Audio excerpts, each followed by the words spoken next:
Hello students, आज हम करेंगे क्लास 8 का chapter number 3 synthetic fibres and plastics. Students, ये चैप्टर न केवल आपके 8th स्टैंडर्ड के लिए इम्पॉर्टेंट है, बट ट्रस्ट मी ये आपके 12th स्टैंडर्ड केमिस्ट्री के लिए भी उतना ही इम्पॉर्टेंट है। आपके 12th स्टैंडर्ड में भी पॉलीमराइजेशन करके एक चैप्टर आएगा जिसमें ये पीवीसी, टेफ्लॉन, ये सारी की सारी चीजें आएंगी। अगर आप इसे 8th स्टैंडर्ड में बहुत अच्छी तरीके से समझ जाते हैं तो 12th में आपको इसके लिए कोई भी दिक्कत नहीं होगी। जो लोग सीटेट के एग्जाम के लिए प्रिपेयर कर रहे हैं या फिर कोई भी कॉम्पिटिटिव एग्जाम के लिए प्रिपेयर कर रहे हैं, इवन नेट स्लेट में भी इस तरह के क्वेश्चंस जो है वो आते हैं, देखे गए हैं। तो सबसे पहले मैं इस चैप्टर में आपको इसकी इम्पॉर्टेंट टर्म्स बता दूं कि कौन कौन से इम्पॉर्टेंट टर्म्स से हमारा सामना होने वाला है और उन टर्म्स को कैसे प्रोनाउंस करते हैं, उनका मतलब कैसे होता है। तो सबसे पहले स्टार्ट करते हैं मोनोमर से।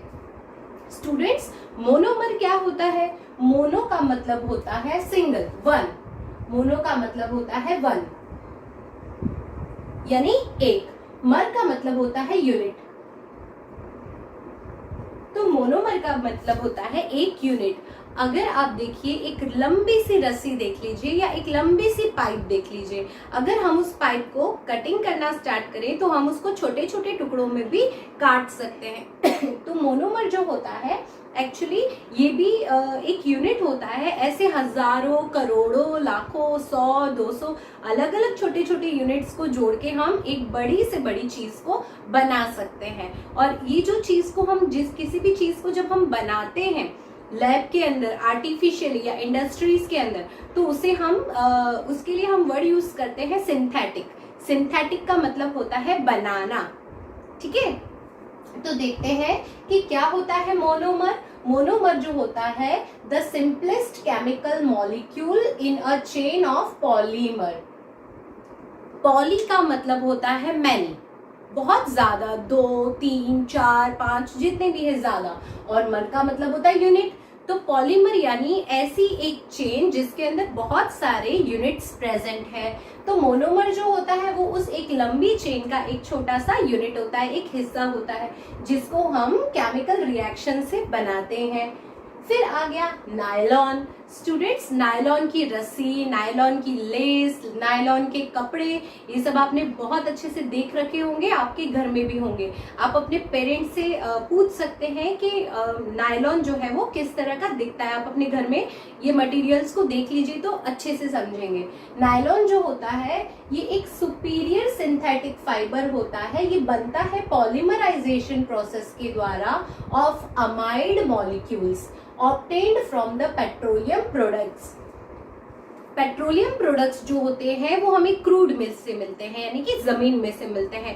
पेट्रोलियम प्रोडक्ट के अंदर स्टूडेंट्स बहुत सारे अलग अलग प्रोडक्ट्स भी हमें मिलते हैं। हमें गैस भी मिलती है, डीजल, पेट्रोल, केरोसिन, यानी अलग अलग टेम्परेचर के लिए अलग अलग पदार्थ यानी कि प्रोडक्ट्स हमें मिलते हैं। तो उसमें से ही एक जो केमिकल होता है उससे बनता है नायलॉन। नायलॉन जो होता है ये सुपीरियर क्वालिटी यानी बहुत ही अच्छी क्वालिटी का होता है। इसकी मजबूती बहुत अच्छी होती है।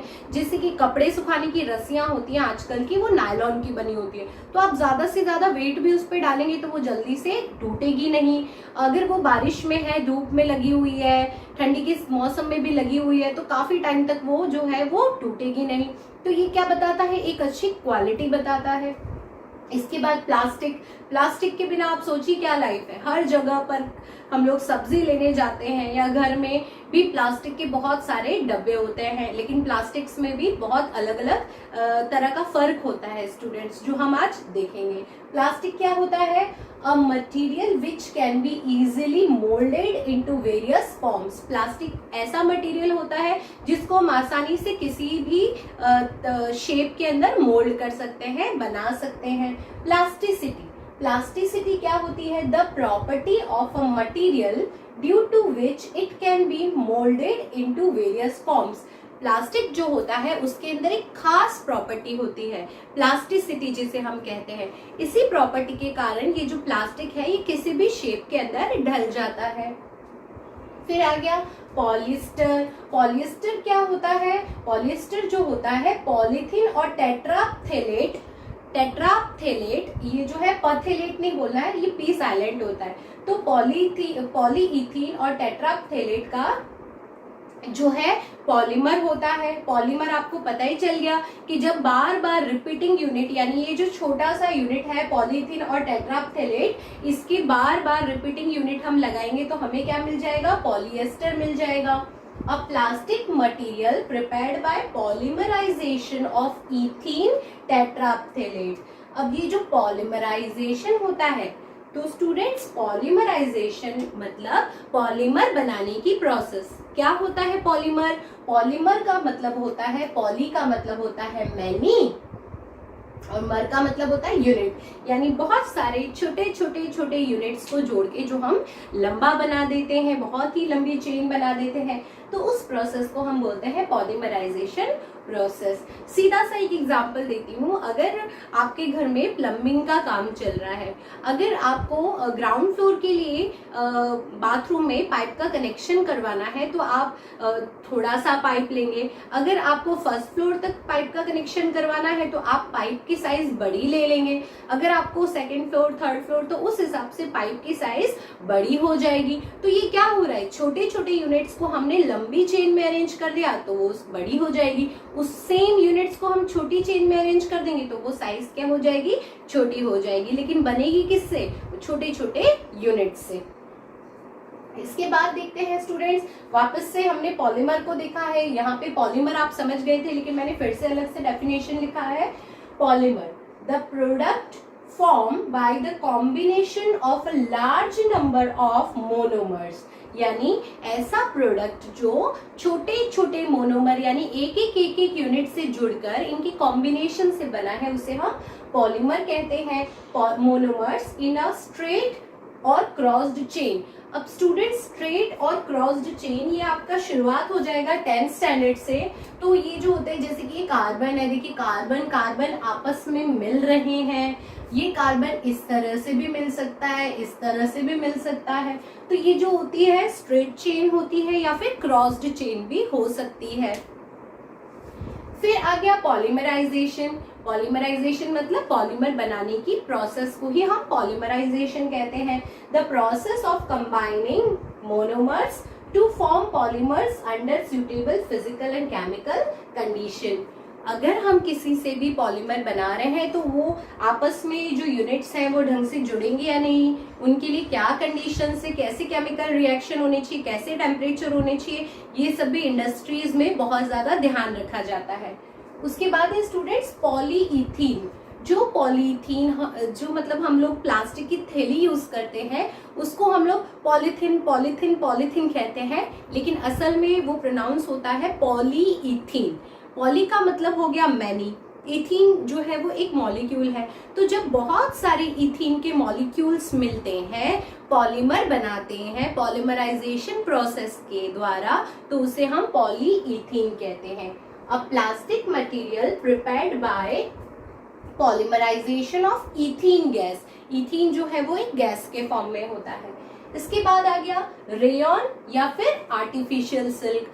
हम लोग आजकल मार्केट में जाते हैं तो देखते हैं जो असली सिल्क की साड़ी होती है वो तो बहुत महंगी होती है, 5-5, 6-6 हजार से तो शायद शुरू होती है। और अगर हम लोग उसी का कॉपी देखें तो हमें 500-600 रुपए में भी आर्टिफिशियल सिल्क की साड़ी मिल जाती है। दोनों में हमें ज्यादा फर्क देखने पर तो समझ में नहीं आता। तो वैसी की वैसी चमक, वैसी की वैसी शाइन। आर्टिफिशियल सिल्क जो होता है वो इजीली अवेलेबल हो जाता है। ओरिजिनल सिल्क जो होता है वो ककून को पाल कर फिर बाद में निकालना, मतलब ये बहुत काफी कॉस्टली और लंबी प्रोसेस है। तो स्टूडेंट्स इसीलिए हमने रेयन कहें या फिर आर्टिफिशियल सिल्क कहें, ये मार्केट में आना शुरू हो गया। लोगों को सिल्क जो है मतलब सिल्क के कपड़े पहनने की चाहत होती है, तो फिर ये जो है हमने बना लिया। और रीजनरेटेड कॉटन फाइबर, एक इस तरीके से जनरेट किया गया कॉटन का फाइबर जिसको हम मैन्युफैक्चर कर रहे हैं बाय यूजिंग केमिकल मेथड्स। हम क्या कर रहे हैं, कॉटन के फाइबर के ऊपर कुछ केमिकल्स लगा रहे हैं ताकि वो इतना स्मूथ हो जाए, इतना सिल्की हो जाए कि हमें कैसा दिखे, बिल्कुल आर्टिफिशियल सिल्क या फिर रेयन जैसा। फिर आ जाते हैं टेफ्लॉन पे। स्टूडेंट्स इसको टफन भी बोलते हैं, टेफ्लॉन भी बोलते हैं। ये जो होता है नॉन कोरोसिव होता है। कोरोसिव यानी इसके जो ऊपर का लेयर है उसकी शाइन नहीं जाती, और ये नॉन स्टिक तवों में, नॉन स्टिक कढ़ाई के अंदर ये मटेरियल यूज होता है ताकि नॉन स्टिकी किसी भी चीज से चिपके नहीं। A plastic material prepared by polymerization of tetrafluoroethene। Students, Teflon जो होता है वो पॉली टेट्रा, पॉली मतलब बहुत सारे, टेट्रा मतलब 4, फ्लोरोइथीन यानी 4 फ्लोरोइथीन जो होते हैं वो मिलके, ऐसे बहुत सारे मॉलिक्यूल्स मिलके हमारा टेफ्लॉन बनाते हैं पॉलीमराइजेशन प्रोसेस करके। इसके बाद दो बहुत इंपॉर्टेंट टॉपिक्स, फिर से ये जो पूरा का पूरा चैप्टर है आप ध्यान से देख लीजिए, पूरा का पूरा 12th में रिपीट होने वाला है, बस वहां पे आपको इनके स्ट्रक्चर्स में मिल जाएंगे। अब स्टूडेंट्स, थर्मोप्लास्टिक्स, थर्मो का मतलब क्या होता है? तो थर्मो का मतलब होता है हीट, ठीक है। प्लास्टिक तो आपको पता ही है, थर्मो का मतलब होता है हीट, यानी synthetic plastic materials obtained by gentle heating and molding such that the molded materials can be reshaped by gentle heating। ये हो गए हमारे ऐसे मटेरियल्स जैसे कि टॉयज हो गए, हम बाथरूम में जो भी प्लास्टिक मटेरियल यूज करते हैं जैसे बकेट हो गया, मग हो गया, तो ये प्लास्टिक के जो मटेरियल्स होते हैं अगर हम इन्हें थर्मो यानी हीट करेंगे, गर्म करेंगे, तो ये तुरंत से क्या हो जाएंगे? मेल्ट हो जाएंगे, पिघल जाएंगे। अगर हम इन्हें फिर से कोई शेप देंगे तो तुरंत ये दूसरे शेप में तब्दील हो जाएंगे। जैसे कि आपने नोटिस किया होगा शायद, कभी कभी गलियों में जो है प्लास्टिक की बकेट रिपेयर करने वाले आते हैं, वेंडर्स जो होते हैं, वो क्या कर देते हैं, अगर प्लास्टिक की बकेट हमारी टूट गई है तो दूसरा उनके पास जो भी प्लास्टिक है उसको पिघला देंगे और वहां पर हमारी जो टूटी हुई बकेट है उसके ऊपर चिपका देंगे। तो क्या हो जाएगा, थोड़ी देर के बाद ठंडा होने के बाद में वो बकेट जो है वो फिर से रिपेयर हो जाएगी। तो ये जो थर्मोप्लास्टिक होते हैं, जैसे ही हमें इन्हें हीट देते हैं ये वापस से क्या होते हैं, ठंडे होने पे शेप चेंज कर सकते हैं, हम रीअरेंज कर सकते हैं हम इनके शेप को। दूसरे होते हैं थर्मोसेटिंग प्लास्टिक। थर्मो का मतलब हो गया वापस से हीट, सेटिंग का मतलब एकदम से बिल्कुल सेट हो जाना, जैसे कि सीमेंट बिल्कुल सेट हो जाती है। स्टूडेंट्स, अगर सीमेंट जो है एक बार हमने उसका प्लास्टर कर दिया, 21 डेज के बाद में वो फिर आप उसको पिघलाओ, कुछ भी करो, वो कुछ चेंज नहीं होने वाला। तो उसी तरह से ये थर्मोसेटिंग प्लास्टिक्स जो होते हैं ये ऐसे प्लास्टिक होते हैं, सिंथेटिक प्लास्टिक होते हैं, synthetic plastic materials obtained by gentle heating and molding such that molded materials cannot be reshaped by gentle heating। ये जो ऐसे मटेरियल होते हैं जो इनको हीट करके बनाया जाता है, लेकिन एक बार बनाने के बाद में अगर ये टूट जाते हैं, और पहली बात तो ये आसानी से क्या होते हैं, ये पिघलते ही नहीं है, मेल्ट ही नहीं होते। इसका एग्जाम्पल से समझेंगे तो आपको तुरंत दिमाग में समझ में आ जाएगा। हमारे कुकर के हैंडल, कुकर के जो हैंडल होते हैं वो ब्लैक कलर का पोर्शन वो प्लास्टिक का ही बना होता है। आप देखो ना कितनी देर हम, आधा घंटा, 40 मिनट, 45 मिनट तक कुकर को अगर हम गर्म करते हैं तो भी वो हैंडल गर्म नहीं होता, हम आराम से उस हैंडल से कुकर को उठा लेते हैं। तो इतना टेम्परेचर देने के बावजूद भी वो प्लास्टिक पिघलता नहीं है। लेकिन अगर वो एक बार टूट गया, यानी उसको हाई टेम्परेचर चाहिए तब भी वो टूटेगा नहीं, लेकिन अगर वो एक बार टूट गया तो हम उसे फिर से पिघला कर नया शेप नहीं दे सकते, तो ये फिर से रीशेप्ड हो नहीं सकते। तो स्टूडेंट्स आप जल्दी से इनको लिख लीजिए। चलो बच्चों, अब देख लेते हैं हम कि कितने तरह के फाइबर्स होते हैं। तो सिंथेटिक फाइबर्स की यहाँ पे हम बात कर रहे हैं। सिंथेटिक फाइबर मतलब जिन्हें हम बना रहे हैं। तो सबसे पहले देख लेते हैं रेयन और आर्टिफिशियल सिल्क। जैसे कि अभी हमने देखा कि रेयन जो होता है वो हम लोग बनाते हैं सिंथेटिकली, जो बिल्कुल आर्टिफिशियल सिल्क जैसा दिखता है। The raw material for the production of rayon is pure cotton या फिर वुड सेल्यूलोज। जो रॉ मटेरियल लगता है रेयन के फाइबर को बनाने के लिए वो या तो प्योर कॉटन होता है या फिर वुड सेल्यूलोज होता है। Rayon is sometimes called regenerated fibre. कभी कभी तो हम रेयॉन को रीजेनरेटेड फाइबर भी कहते हैं, क्योंकि कॉटन तो खुद एक फाइबर है, उसमें से हमने रेयॉन को बनाया यानी रीजेनरेट किया है। Because it is produced by modifying the natural fibre. Rayon is not truly an artificial fibre because it's raw material is a natural fibre. Fire लिख दिया स्टूडेंट्स, नेचुरल फाइबर। तो जो रेयॉन होता है उसको हम प्योरली सिंथेटिक फाइबर नहीं कह सकते, क्योंकि उसका जो रॉ मटेरियल है वो क्या है, नेचुरल फाइबर है। However for all the practical purposes it is included into manmade fibre. लेकिन जब भी हम मैनमेड फाइबर्स की बात करते हैं या सिंथेटिक फाइबर की बात करते हैं तो हम रेयॉन को उसमें इंक्लूड करते हैं। रेयॉन का यूज क्या होता है स्टूडेंट्स? रेयॉन जो होता है वो बिल्कुल उसी धागे की तरह होता है जिसको हम सुई के अंदर, निडल के अंदर पिरो के और किसी भी चीज को सिलने लगते हैं। The filament of rayon can be woven like any other natural fibers. They have a feel and texture of natural silk.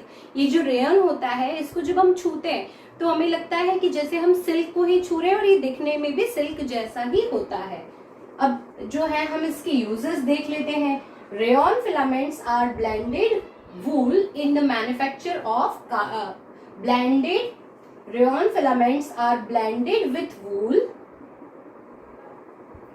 in the manufacture of carpets. Rayon जो होता है इसके जो धागे होते हैं ये हम लोग वूल के साथ में यानी ऊन के साथ में भी मिक्स करके बना सकते हैं, और इसकी मदद से हम क्या बना लेते हैं, कारपेट बना लेते हैं। Rayon filaments are blended with cotton to make smooth silky cloth. और रेयन को हम जब कॉटन के साथ ब्लेंड करते हैं और तो हम क्या बना सकते हैं, एक स्मूथ सिल्की कपड़ा बना सकते हैं, जो किस काम आएगा, हमारी बेडशीट्स बनाने के काम आएगा। Long filament of rayon are used for reinforced automobile tyres. और जो बड़ी बड़ी लंबी लंबी फिलामेंट्स होते हैं स्टूडेंट्स, वो हमारे ऑटोमोबाइल्स यानी कि व्हीकल्स के टायर बनाने में काम आते हैं। इसके बाद है स्टूडेंट्स नायलॉन।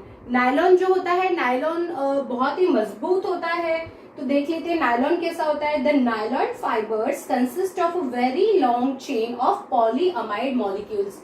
हम देख रहे हैं कि नायलॉन जो है वो पॉलीमराइजेशन प्रोसेस से बनता है, छोटे छोटे टुकड़ों को जुड़ के बनता है। किस यूनिट के टुकड़ों को जुड़ के बनता है, तो बनता है पॉलीअमाइड के मॉलिक्यूल से। The nylon fibres are elastic, strong and water resistant. तो हमारे जो रेनकोट्स बनते हैं, जो हमारी वाटरप्रूफ जूतों के अंदर जो शू लेस होती है स्टूडेंट्स, तो ये सब किससे बनती है, नायलॉन से, क्योंकि ये इलास्टिक भी होते हैं, वाटर रेसिस्टेंट भी होते हैं, स्ट्रॉन्ग भी होते हैं। अब देख लेते हैं इसके uses. It is used for making fabrics for clothes and parachutes. तो जो नायलॉन होता है वो क्लोथ्स बनाने के और पैराशूट्स बनाने के काम आता है। It is used for making stockings on account of its high elasticity. Students, ये जो वर्ड आप देख रहे हैं स्टॉकिंग्स, ये जो स्टॉकिंग्स होता है ये फीमेल्स यानी कि लेडीज जो होती हैं, औरतें जो होती हैं, वो पहनती हैं अपने पैरों में, और ये बहुत ही स्ट्रेची मटेरियल होता है, और क्योंकि इसमें बहुत ही हाई इलास्टिसिटी होती है, तो मतलब ये अलग अलग साइज के आते हैं। कोई भी लेडी जो है अलग अलग साइज के इसको पहन लेगी तो भी ये खूब अच्छे से स्ट्रेच हो जाएगा। It is use for making ropes for rock climbing. और स्टूडेंट्स, ये जो हमारा नायलॉन होता है ये रॉक क्लाइंबिंग करने के लिए जो हम रोप बनाते हैं उसको बनाने के लिए काम आता है। फिशिंग नेट को बनाने के लिए काम आता है, ताकि मछली अगर अंदर फंस जाए और इधर उधर अगर वो झपट्टे मार रही है तो क्या हो जाए, जो हमारी नेट है वो ढंग से स्ट्रेच हो सके। It is used for making toothbrushes, combs, hooks etcetera. ये हमारे टूथब्रश बनाने के काम आता है। आपने देखा ना टूथब्रश कितना फ्लेक्सिबल होता है, ठीक है, बिल्कुल कड़क नहीं होता है। कॉम्ब बनाने के काम आता है, कंघी, हुक वगैरह बनाने के काम आता है। It is used for making strings for tennis rackets. ये जो होता है, आपने टेनिस रैकेट तो देखा ही होगा, खूब खेला होगा, तो उसके स्ट्रिंग्स बनाने के काम आता है। It is used for making small parts of machines such as washers, pulleys. और ये मशीन के छोटे छोटे पार्ट्स बनाने के भी काम आता है, जैसे कि वॉशर हो गया और पुलीज हो गए। अब आते हैं स्टूडेंट हम पॉलिस्टर पे। पॉलिस्टर क्या होता है? Esters are the compounds formed when alcohol is made to react with organic acids such as acetic acid, phthalic acid. Students कहते हैं थैलिक एसिड कहते हैं, पी साइलेंट होता है, थैलिक एसिड। तो एस्टर जो होते हैं वो ऐसे कंपाउंड होते हैं, वो तब बनते हैं जब अल्कोहल को हम रिएक्ट करवाते हैं कुछ ऑर्गेनिक एसिड्स के साथ, जैसे कि acetic acid and phthalic acid. और इनकी जो स्मेल होती है बहुत ही मीठी मीठी होती है, फ्रूटी स्मेल होती है। The ester molecules can be polymerized to form polyester। और एस्टर के मॉलिक्यूल को हम क्या कर सकते हैं? पॉलीमराइज कर सकते हैं, यानी खूब सारे छोटे छोटे छोटे छोटे एस्टर बना के हम पॉलीएस्टर बना सकते हैं। फिर आते हैं हम स्टूडेंट्स टेरिलिन पे। टेरिलिन कहो या टेरिन कहो या डेक्रॉन कहो, these polymers are obtained by polymerizing the molecules of phthalic acid and ethene glycol। ये ऐसे मॉलिक्यूल्स होते हैं जो पॉलीमराइजिंग हम प्रोसेस करते हैं, छोटे छोटे यूनिट्स को जोड़ते हैं, किसके मॉलिक्यूल्स को? थैलिक एसिड्स को और इथीन ग्लाइकोल को। Terylene filaments are similar but superior in properties than nylon. Terylene जो होते हैं ये कैसे होते हैं? फिलामेंट यानी पतले पतले होते हैं, लेकिन ये और भी ज्यादा सुपीरियर यानी और भी ज्यादा स्ट्रॉन्ग होते हैं नायलॉन से। चाइनीज डोरी सुनी है आपने? चाइनीज धागा जो हम यूज करते हैं उत्तरायण वगैरह पे, तो वो देखा है, उससे अगर हम उसको हाथ में ले ले जोर से खींच दे तो उंगली कट जाती है, हाथ कट जाता है। तो ये टेरिलिन या इसी मटेरियल के बने होते हैं जो कि बहुत ही ज्यादा स्ट्रॉन्ग होते हैं, जिसको हम आसानी से तोड़ नहीं सकते। इसके यूजेस देख लेते हैं students. For making shirts, trousers, saris और दूसरे dress materials. The fabrics are sold by the trade names of polycot और टेरिकोट। और ये जो होते हैं टेरिलिन, टेरिन या डेक्रॉन के जो भी कपड़े होते हैं, ये इस नाम से बेचे जाते हैं कि ये पॉलीकॉट है या फिर टेरिकॉट है, पॉलीवुल एक्सेट्रा। पॉलीकॉट और टेरिकॉट जो होता है वो एक्चुअली बना होता है कॉटन एंड पॉलिस्टर के मिक्सचर से। उसी तरह से पॉलीवुल और टेरिवुल जिसे हम कहते हैं वो बना होता है वूल एंड पॉलिस्टर के मिक्सचर से। अब स्टूडेंट्स टेरिलिन और किस काम आता है? ये काम आता है making sails for sailing board. जो सेलिंग बोर्ड होते हैं हमारे जहाजों में और इनमें जो सेलिंग बोर्ड्स होते हैं बड़े बड़े, ताकि वो क्या करें, इतने मजबूत होते हैं वो आसानी से सेल कर सकें, मतलब उन हवा का कितना भी प्रेशर लग जाए वो टूटे नहीं। और fire houses and conveyor belt, यानी कन्वेयर बेल्ट यानी बड़ी बड़ी फैक्ट्रीज में आपने मशीन्स देखे होते हैं कि जिसपे बेल्ट जो है वो लगी जा रही है, मतलब चलती जा रही है चलती जा रही है चलती जा रही है। जैसे कि एस्केलेटर, हम मॉल्स में जाते हैं तो वो कंटिन्यूअसली बेल्ट जो है वो चलती जाती है। तो कन्वेयर बेल्ट बनाने के लिए भी हमारे टेरिलिन या फिर डेक्रॉन काम आते हैं। तो आप जल्दी से इसको कॉपी कर लीजिए। चलो बच्चों अब आगे देख लेते हैं कि पॉलीथीन या फिर पॉलीथीन टेट्राफथैलेट जो होता है, ये पीईटी, ये क्या होता है, कैसे बना होता है? तो ये जो होता है पॉली यानी बहुत सारे इथीन एंड टेट्राफथैलेट से बना हुआ होता है। इसके यूजेस क्या होते हैं? ये बहुत ज्यादा यूज होता है सिंथेटिक क्लोथ्स बनाने में।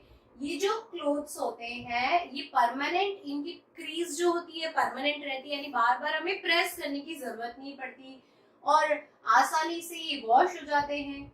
Use to make containers for packing food and soft drinks. तो इससे, इस मटेरियल से जो हमारा पॉलीथीन टेट्राफथैलेट है, इससे हम क्या बनाते हैं? फूड के कंटेनर्स यानी पैकिंग के लिए, जिसमें हम खाना रखते हैं, और साथ के साथ क्या बनाते हैं?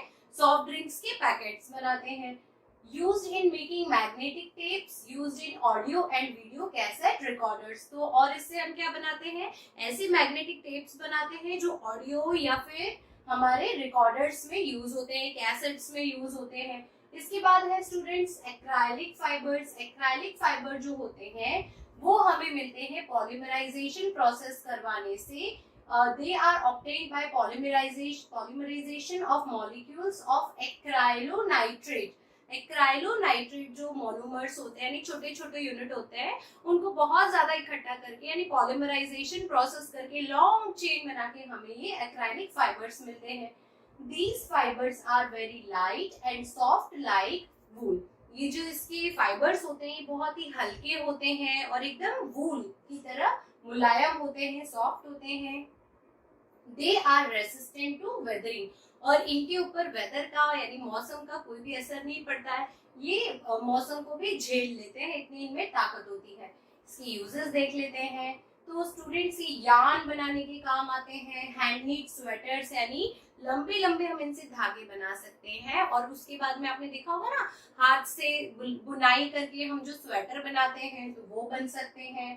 For making blankets and shawls which are very light and as warm as woolen blankets. और इससे हम ऐसे ब्लैंकेट्स बना लेते हैं, शॉल्स बना लेते हैं जो कि बहुत हल्के होते हैं लेकिन बिल्कुल वुलन क्लोथ्स की तरह ही गर्म होते हैं. Articles made from acrylic are very cheap as compared to the articles made from wool. और acryls मतलब acrylic के फाइबर्स के जो आर्टिकल्स होते हैं वो बहुत ही चीप होते हैं अगर हम उनको कंपेयर करें किनसे, नेचुरल वूल फाइबर से. अब इसकी बात है स्टूडेंट्स कोरोसील. कोरोसील जो है it is a trade name of high polymer of vinyl chloride. Vinyl chloride से बनता है स्टूडेंट्स, ये पॉलीमर है. बहुत सारे रिपीटिंग यूनिट्स जो होते हैं विनाइल क्लोराइड के हम लगाते जाएंगे तो हमें क्या मिलता है, कोरोसील मिलता है.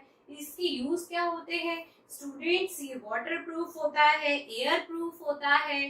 तो इसकी वजह से हम क्या करते हैं, कोटिंग कर देते हैं. कोटिंग यानी परत चढ़ा देते हैं सिल्क के ऊपर, रेयॉन के ऊपर, कॉटन के ऊपर, ताकि क्या हो जाए, जो हमारे कॉटन है, सिल्क है, ये सब क्या हो, धीरे धीरे खराब ना हो जाए, बिल्कुल क्या रहे, अच्छे रहे, नए रहे, चमकदार रहे.